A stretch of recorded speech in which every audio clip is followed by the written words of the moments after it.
Hello everyone, welcome to commerce lectures. I am Neha. आज हम करेंगे class 11 business studies. Chapter number होगा 5th, emerging modes of business. और इस वीडियो में टॉपिक हम दो कवर करेंगे, advantages of outsourcing and limitations of outsourcing. So guys, outsourcing पर पहले एक वीडियो बना चुकी हूँ, लेकिन फिर भी बता देती हूँ आउटसोर्सिंग का मतलब क्या होता है। जब कोई कंपनी किसी तीसरी कंपनी को या एजेंसी को हायर करती है अपने खुद के काम के लिए, तो वो होता है आउटसोर्सिंग। यानी कंपनी अपने नॉन रूटीन काम खुद ना करके किसी को पैसे देके बाहर से करवाती है। छोटी सी बात है आउटसोर्सिंग। तो सबसे पहला बेनिफिट देखते हैं क्या होता है अगर कंपनी जो है बाहर किसी से काम करवाती है। तो कंसंट्रेशन ऑन कोर एरियाज, यानी कंपनी को टाइम मिल जाता है अपने कोर एरियाज में या फिर इंपॉर्टेंट एरियाज में कंसंट्रेट करने का। देखो, आउटसोर्सिंग में क्या होता है, companies hire outside agencies for routine या नॉन कोर एक्टिविटीज। जैसे कि अभी बताया था, इसमें क्या करती है कंपनी, बाहर किसी एजेंसी को हायर करती है, ठीक है, उनको पैसे देके हायर करेगी और बोलेगी कि तुम मेरी नॉन कोर एक्टिविटीज, यानी जो एक्टिविटीज मेरे लिए, जो फंक्शंस इतने इंपॉर्टेंट नहीं है, छोटे मोटे हैं। जैसे अगर मेरी कंपनी है, मैंने बोला साफ सफाई का काम इतना जरूरी नहीं है, मैंने जाके दूसरे को दे दिया वो काम, ठीक है भाई, तुम मेरी कंपनी की पूरी साफ सफाई वगैरह चाय नाश्ता तुम देखोगे, ठीक है, तो ये नॉन कोर एक्टिविटी हो गई मेरे लिए। So it gets time to concentrate on crucial matters. सो क्या होगा, उस कंपनी के पास बहुत सारा टाइम बच जाएगा ताकि वो अपने क्रूशियल और इम्पॉर्टेंट मैटर्स पर ध्यान दे सके, और जो बेकार की वेस्टफुल चीजें हैं वो जो है दूसरों को काम करने को दे देती है। सेकेंड पॉइंट करते हैं, रिडक्शन इन कॉस्ट। अभी इससे कॉस्ट कैसे कम होती है, सोचने वाली बात है। आप सब सोच रहे होंगे कि जब हम बाहर किसी से काम करवा रहे हैं भाई, उनको तो हम पैसे देंगे ना, तो कॉस्ट कैसे कम हो जाएगी। Outsourcing agencies perform same task of various company. अब जो आउटसोर्सिंग एजेंसीज होती है वो क्या करती है, same task of various company से मतलब अलग अलग कंपनी के डिफरेंट कंपनीज का सबका एक ही काम संभालती है। अब जैसे कि बहुत सारे एक ही एरिया में हॉस्पिटल हैं, ठीक है, उनमें एक कंपनी आउटसोर्सिंग एजेंसी, उन्होंने 10 मेड लगा रखी है और बोलती है कि तुम जाके सुबह सुबह सारे हॉस्पिटलों की सफाई कराओ, ठीक है। फिर क्या होगा, they get economies of scale benefit, it leads to reduction in cost. तो उनको इकोनॉमीज ऑफ स्केल मिलेगी, ठीक है। इकोनॉमीज ऑफ स्केल से यहाँ मतलब है कि जैसे बहुत सारे एम्प्लॉयज अलग अलग काम के लिए उनको हायर करने की जरूरत नहीं है ना। अब जैसे कि मैंने मेड वाला एग्जांपल दिया था, एक मेड इन्होंने हायर कर ली, ठीक है, वही एक मेड 2 से 3 जगह पे सफाई करके आ रही है। लेकिन अगर मेरी एक कंपनी होती, ठीक है, तो मैं क्या करती, अपने लिए अलग मेड रख दी, और दूसरी कंपनी होती वो अपने लिए अलग मेड रखती, तीसरी कंपनी होती वो अपने लिए अलग मेड रखती। लेकिन आउटसोर्सिंग कंपनी ने क्या हुआ, एक ही मेड से 3 कंपनियों का काम निपटा लिया, ठीक है। तो ऐसे इन्हें बेनिफिट मिल जाता है, जिसकी वजह से कॉस्ट बहुत कम लगती है। जहां हम एक मेड पे 10,000 रुपए खर्च करते हैं, वहां उसने 10,000 में 3 कंपनियों का काम करवा लिया, ठीक है। ये बहुत हाइपोथेटिकल सा एग्जाम्पल है, ऐसा कुछ एग्जाम में लिखना मत, सिर्फ समझाने के लिए मैंने आपको बताया है। आगे देखते हैं, less number of employees needed. अभी क्या होता है, अगर हम अपनी सर्विसेज यानी अपना काम आउटसोर्स करते हैं, किसी दूसरी कंपनी को देते हैं, तो हमें कम एम्प्लॉयज की जरूरत पड़ती है। समझ में तो आ गया होगा पॉइंट, फिर भी एक्सप्लेन कर देती हूँ। Company who outsource their services require less number of employees. जैसे कि अभी बताया कि जो कंपनी आउटसोर्स करती है अपनी सर्विसेज, यानी किसी दूसरे को काम करने के लिए देती है, उन्हें कम एम्प्लॉयज की जरूरत पड़ती है। इसका रीजन क्या है, because outsourcing agency performs some of their services with its own workforce।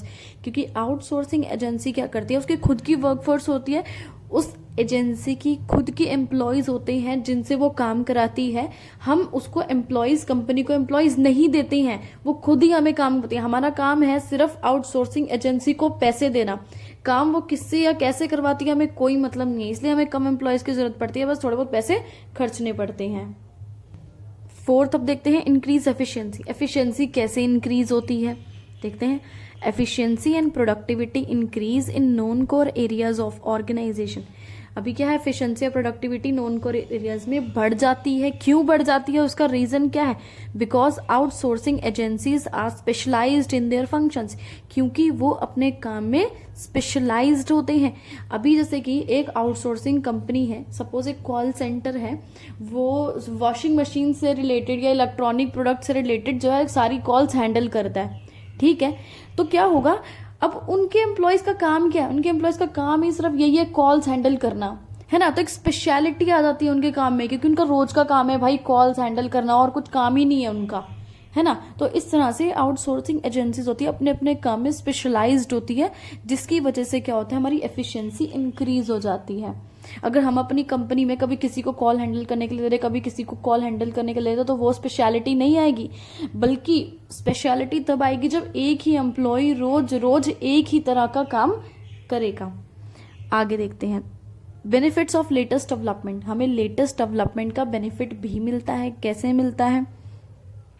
The client company gets the benefit of latest technology because client company से इधर बात हो रही है जो कंपनी अपनी सर्विसेज को आउटसोर्स करती है, यानी किसी दूसरी कंपनी से कराती है, उसको कैसे बेनिफिट मिलता है? Because outsourcing agencies maintains world class information technology infrastructure, क्योंकि वो सबसे बेस्ट से बेस्ट जो है टेक्नोलॉजी मेंटेन करके रखती है, क्योंकि आउटसोर्सिंग एजेंसी को पता है कि मेरे को सिर्फ अपनी एक कंपनी का काम हैंडल नहीं करना, मुझे ऐसी 50-60 पता नहीं कितनी कंपनियों का काम हैंडल करना है, और जब मेरे पास उस चीज से रिलेटेड बेस्ट टेक्नोलॉजी होगी तभी मेरे पास काम आएगा, है ना। तो इस तरह से हमें लेटेस्ट डेवलपमेंट या लेटेस्ट टेक्नोलॉजी मिलती है। नेक्स्ट टॉपिक अब शुरू हो रहा है, लिमिटेशंस ऑफ आउटसोर्सिंग, यानी अगर हम अपनी सर्विसेज बाहर किसी एजेंसी से करवाते हैं तो हमें क्या क्या इसके नुकसान भी हो सकते हैं। First point is threat to confidentiality. ठीक है, हमारी कॉन्फिडेंशियलिटी को खतरा हो सकता है। कैसे? In outsourcing parent company share its secret information with outsourcing company. अब हम अगर मेरी एक कंपनी है, मैं अपना काम किसी दूसरी कंपनी को करने के लिए सौंप रही हूं, तो मैं उसको अपनी कंपनी के कुछ सीक्रेट्स भी बताऊंगी, कोई सीक्रेट इन्फॉर्मेशन बताऊंगी, है ना। And if outsourcing company leak confidential information then parent company में फेस सम प्रॉब्लम्स। और मैंने उसको सीक्रेट इन्फॉर्मेशन बताई सामने वाली कंपनी को, और सामने वाली कंपनी ने जाके मेरे कॉम्पिटिटर को मेरी सारी इन्फॉर्मेशन लीक कर दी, सारी कॉन्फिडेंशियल इंपॉर्टेंट इन्फॉर्मेशन लीक कर दी, तो इससे मेरे को बहुत घाटा हो सकता है, ठीक है ना। क्योंकि जो चीज मैं यूज कर रही हूँ या मैं अप्लाई कर रही हूँ अपनी ग्रोथ के लिए, सामने वाला भी वही करेगा, है ना, तो मुझे घाटा हो सकता है।